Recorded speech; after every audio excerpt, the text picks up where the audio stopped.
Assalamualaikum and greetings everyone. This is video lecture slides week 3, and this week we are going to look at how culture and development work together.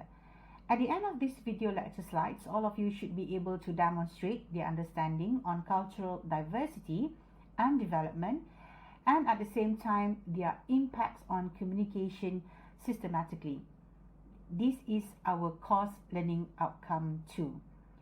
So let's have a look at what we mean by culture and development working together.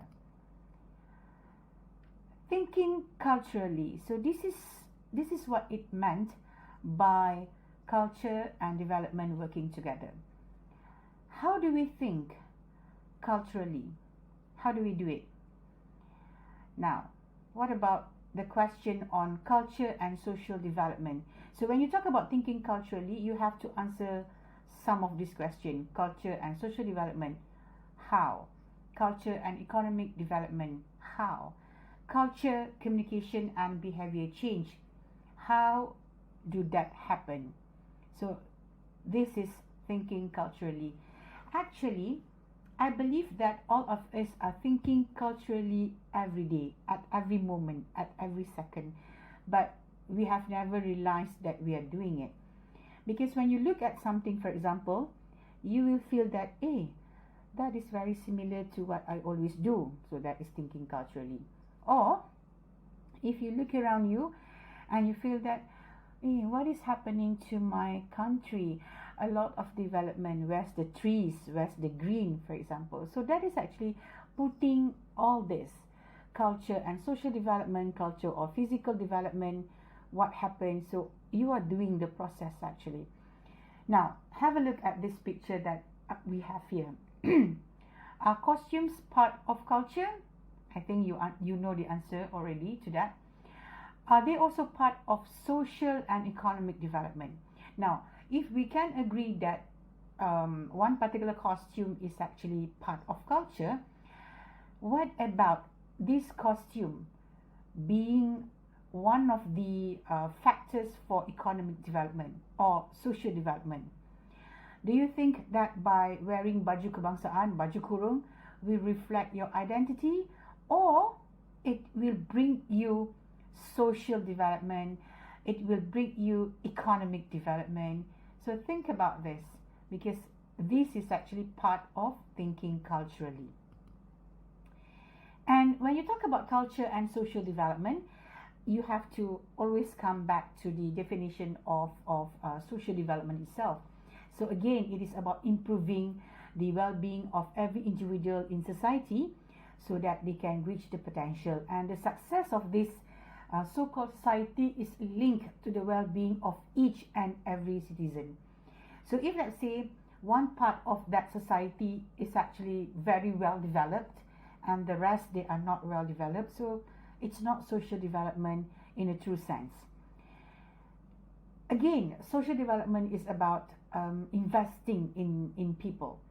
It is about helping people so that they can move forward on their path to self-sufficiency. They are able to actually support themselves. So that's the meaning of social development. And culture, if you talk about this, when you talk about social development, of course, each culture or each group of people, they have their own culture. So this is how culture helps social development, and along with that, social development will actually help to preserve culture. So that's how culture and development work together. And if you were to talk about children development, for example, so in order to develop a nation, children must be properly developed, must be properly educated first. And normally we will use the cultural norms or values of that particular society. First, children need to learn the language. Very important, language. Now, language is part of culture. Children will also need to learn the non-verbal language, the sign language. For example, I remember when I was a kid, if my mother did this, that means very angry, with the eyes, rolling eyes and everything. So that means you cannot do what you were about to do. Let's say you want to you visit your aunt's house or the neighbor's house, for example, and then you start to touch everything. Then your mother will do the eyes or will do the hand gestures. So you understand that. So that is actually children's development. And the children must be also taught how to listen properly.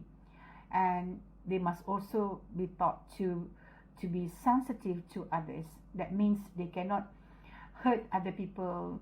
If they say that their friends are crying, so they should go and console, comfort the friends and all. But how to do all this? So when we were educated, when we were trained as a child, we were trained based on our family's values. So that's why you will see differences between you and your friend, because maybe your friends were taught differently. So that's why, as I said, when we first met, it will take some time for you to understand your roommates, simply because they were brought differently, they were brought up differently, you were brought up differently, you both of you have different values. So this is very, very critical to be understood as students of social science. And then we go to emotional development. This is very, very critical nowadays. We look at a lot of cases where students have mental depression. So this is actually trying to develop your emotion, or rather trying to adapt to the environment so that your emotion will be kept at check. Now, very important, you must learn how to manage your feeling, so that the feeling that you have work for you, not against you. So you must be able to manage your feeling. You must be able to understand what is happening. Why am I feeling sad, for example? And then you will be able to keep your emotions at check. Basically train your heart, your mind and your soul to be relaxed. And normally when you talk about emotional development, it's always about EQ, emotional intelligence. When to feel sad, when to feel angry, when to feel happy. If you talk about intellectual development, we also call IQ, intelligence. So that is intellectual development. And if we were to talk about emotional development, it's always about EQ, your emotional intelligence. Sometimes you see your friends, even though in a sad situation, he or she will not cry. Is he or she being able to practice emotional intelligence? Or he or she was not trained to express feelings or to show emotions. So if, let's say, you have problems, you cannot control it, you feel very sad, you must be able to find ways in order to actually help you release your anger or your depression. So in UPNM, for example, we have the counseling center. It's not that if you go to meet a counselor that you are crazy or you are problematic. No, it's the matter of trying to balance, to have a balanced development for yourself. So your mind, your soul, your physical development, they are balanced. So please, ladies and gentlemen, if you have problems, if you're not sure how to settle things, maybe our counselors can be one of the options in order to have this healthy emotional development, in order to take care of your mental health. Now, what about culture and economic development? So basically, the development of economic wealth of countries or regions or communities for the well-being of the people. So it's always about, when you talk about economic development, it is always about the well-being of the communities, the people. And from a policy perspective, this economic development can be defined as efforts that seek to improve the economic well-being and quality of life for a community by creating and or retaining jobs and supporting or growing incomes and the tax base. So economic development, yes, it is about financial support, it is about money. More importantly, it's about the wealth of the countries as well as the well-being of the people. And then let's have a look here. Now, this is our trademark, our landmark, the Twin Tower. What does it mean by having this high-rise buildings? So in your opinion, if you see high-rise buildings, what does it mean? What does it signify? So think about this. Think about this. Is this development or is this something else? What kind of development that we are talking about if you see high-rise buildings? Now, what do you think, or what do you think of this, and why do you think service sectors are booming? Now, remember, when you talk about service sectors, when you talk about agriculture, construction, mining and all, they are actually the economic activities that we have in Malaysia. So this is basically in our country. So why, in your opinion, why do you think that the service sectors are booming today? 7.2%. It's not today, it's until 2015. But based on this graph, so why do you think 7.2% for the service sectors? Why is it booming? And then, now, you look at these pictures, we have mountains, we have trees, we have green, we have blue. So what is the relations between culture and economic development, ladies and gentlemen? So what is the relations between culture and economic development? Have a look at this picture. If you talk about tourism sector, so this would be one of the best places to visit because of its scenery. What about its cultural impact? So this is something that I want you to think and think carefully. Culture, communication and behavior change. Culture defines how people communicate. Culture also defines how people behave. Soft-spoken cultures will behave nicely and properly, do you think? Rough-spoken cultures will behave roughly and defensively. What do you think? Now, we have in this world, we see group of people, when they speak loudly. Does that mean that they are lacking in terms of manners? So think very carefully. Remember, cultural determinism as well as cultural relativism as well as cultural ethnocentrism. Now, if you were to say that, hey, they are talking loudly, they are very rude, is that correct? So that is actually cultural relativism.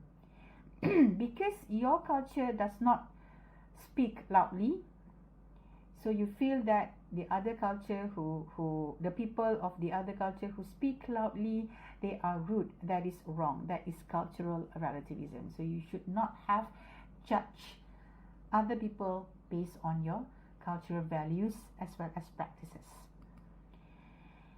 And 9 keys that I want you to think and to understand and try to relate to yourself. There are 9 keys to drive cultural change. Clearly define culture. Communicate.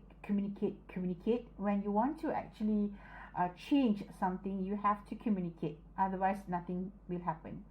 Leadership example, relentless follow up. You must not stop. You must not give up. Basically, you have to create conditions to align with culture Share good and bad examples. Now, bad examples are also very important because we learn from our mistakes. So basically, we need to know what are the bad examples. You have to involve everybody, basically involve individuals, accountability, as well as the last one, the key to drive cultural change, patience and persistence. Now, why must you change? Now, if let's say one culture is corruption, for example, so we have corruption culture, so we have to change this. So what you need to do, you have to clearly define the culture. So this is corruption, we should not have done this. You have to communicate, you have to tell people why you must stop or change this corruption culture. So leaders must give role modeling, and then you must make sure that you do a lot of activities in order to avoid corruption, for example.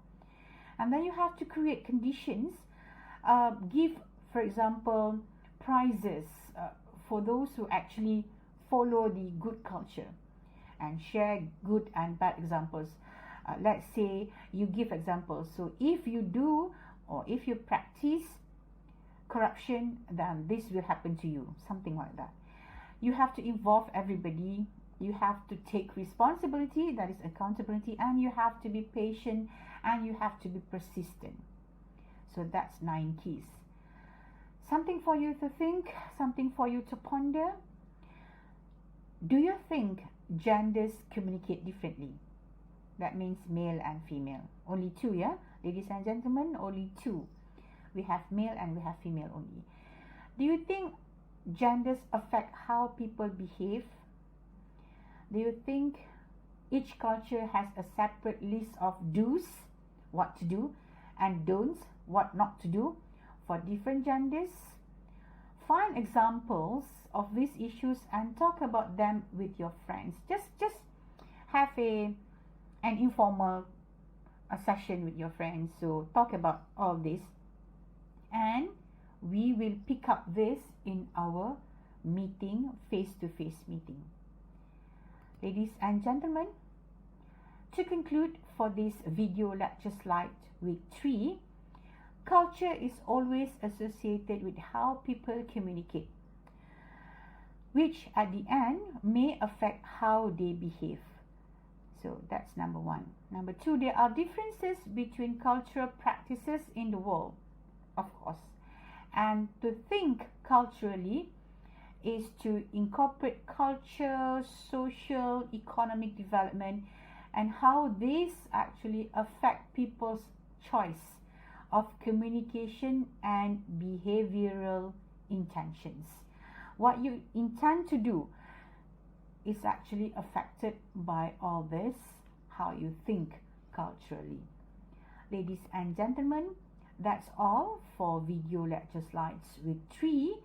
And as usual, if you have any questions, not sure of anything, WhatsApp me personally, or you can WhatsApp in our group so that I can share, or email me, and I will see you again in our next class.